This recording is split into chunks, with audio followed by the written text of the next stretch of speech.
Oke, hi everyone, welcome back to my YouTube channel. Balik lagi di YouTube channel gua, Amandio55.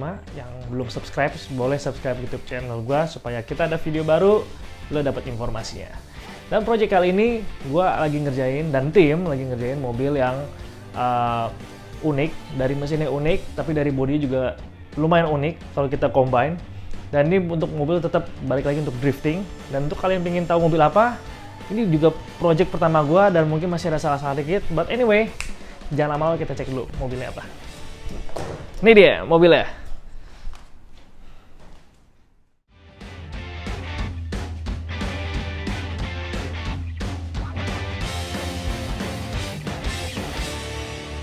So ini adalah mobilnya, Nissan Ceviro yang kita punya di Indonesia, tapi kita ganti dengan mesin V8 LS1 5700 cc. Nah, untuk LS1, LS series itu banyak banget sih. Gue juga nggak terlalu apal, tapi yang sepengetahuan gue ada LS1, LS2, LS3, LS4, LS6, LS7, LS9, dan ada LSX yang paling topnya ya. Waktu gue di US dulu, LS tuh lagi baru-barunya populer sih. Jadi banyak drifter-drifter ganti LS. Yang paling populer waktu itu LS3 sama LS3, LS6, dan LS7. Dan kali ini yang gue punya adalah LS1. Nah, LS1 ini mungkin sekitar di mesin 340-an horsepower, terus dia peak RPM-nya di 5.000-an. Ini mesinnya stok. Jadi ini mobil customer yang kita 55 Racing lagi rebuild. Jadi kita nggak bangun dari ulang, kita rebuild mobilnya, dari mesinnya kita rebuild, dari kaki-kaki juga kita rebuild.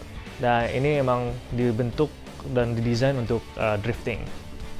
Masalah-masalah yang kita punya, karena ini kan biasanya kita ganti Ceviro dengan RB25, 2JZ, SR, UZ mungkin. Kita belum pernah bikin UZ. Dan ini adalah V8, project V8 pertama yang kita bangun dari V8 US yang pertama kita bangun dari, kita bisa bilang dari nol. Karena mobil ini datang ke kita, mesinnya nggak semuanya utuh, jadi kita harus ngerakit ulang. Dan mobil dulu jalan dan kita rakit ulang lagi dan akhirnya jadi satu mesin. Nah, problem-problem yang kita dapetin di sini adalah spacing. Spacingnya ini kan mesinnya besar dan kalau bisa dibilang ini kanan kirinya juga ada headernya kan. Jadi kita harus mikirin juga posisi-posisi fitmentnya gitu. Kita nggak bisa sembarang pasang aja, tapi juga kita harus bisa ngefitting apa? Ngefitting seperti radiator, posisi mesin, gearbox. Dia harus seusahaan mungkin bisa selurus mungkin. Masalah yang paling krusial, satu deh. Salah satu masalah yang paling kita pikirin adalah di luar, karena mesin juga belum nyala. Kita lagi mikirin rack steering. Jadi rack steernya dia bagian sini, ya di balik headernya ada rack steer. Nah, rack steer ini dia menyentuh sama bagian si dinamo starternya. Jadi akan punya kendala. Jadi dinamo starter di sini, rack steer itu ada sangat nempel di sini. Jadi yang kita akalin sementara adalah mesinnya kita angkat sedikit, posisi engine mountingnya kita angkat sedikit. Alhasil si rack steernya ini akan punya gap, tapi gap itu nggak terlalu jauh, mungkin sekitar 1 sentian. Walaupun di steering kita udah clear pas belok-belok, ya tetap itu jadi gap yang sangat krusial. Kenapa? Karena namanya di drifting kita belok kanan belok kiri dengan ekstrim, dan kita mau gapnya juga lumayan banyak. Dan ini sebelumnya kita pasang, mekanik sudah pasang rack steernya. Problemnya setirnya susah untuk belok, jadi kayak berat gitu di bagian sini.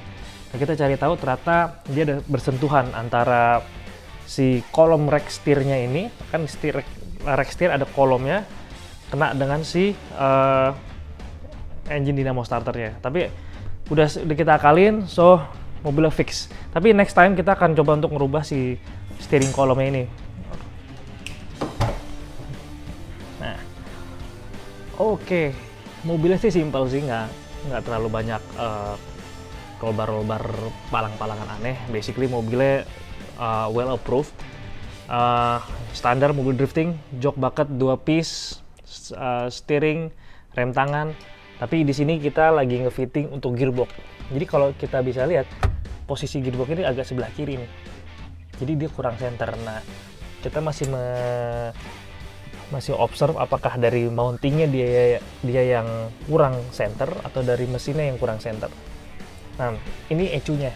Saat ini kita masih pakai, mobil masih pakai micro, makanya ya Microtech ya, bukan sih, micro squirt. Iya, masih pakai micro squirt, mega squirt kali ya. Iya, mega squirt. Atau micro squirt tulisannya.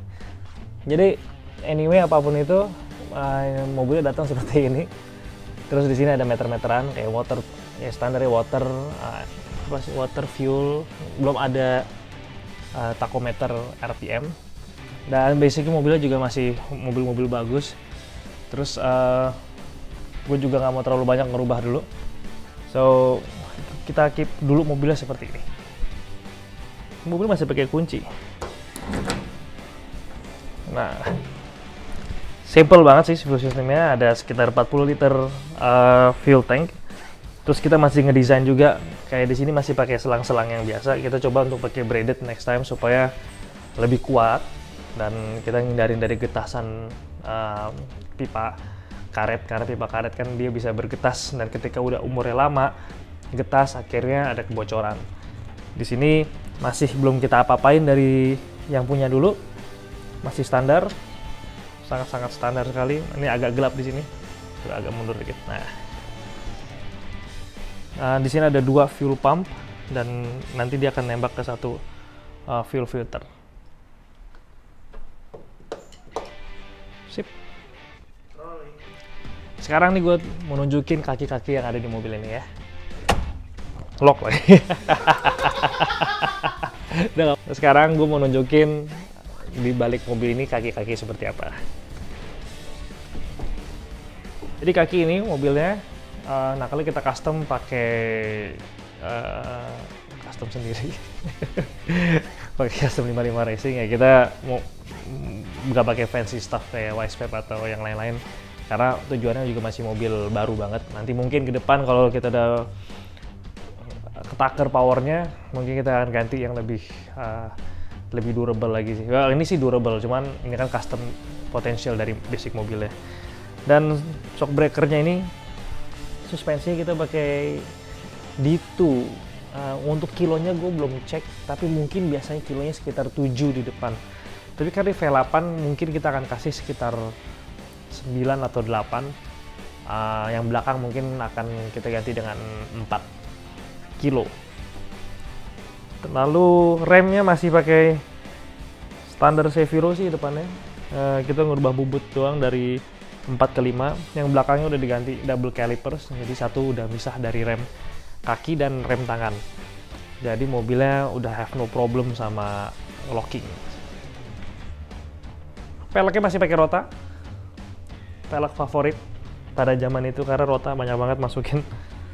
Terus ini mungkin kalau bisa lihat nih ada double caliper 1 dan 2 caliper kecil banget. Yang penting itu fungsinya adalah untuk ngemisahin si bagian-bagian dari rem kaki sama rem depan. Nah mungkin dari salah satu ini gue bisa comot kaliper-kaliper yang lebih gede buat taruh sini maybe, tapi kita tes dulu yang penting. Karena kalau kita udah tes baru deh kita bisa tahu kurang-kurangnya apa. Oke? So, jadi ini project terakhir yang kita lagi bikin di 55 Racing.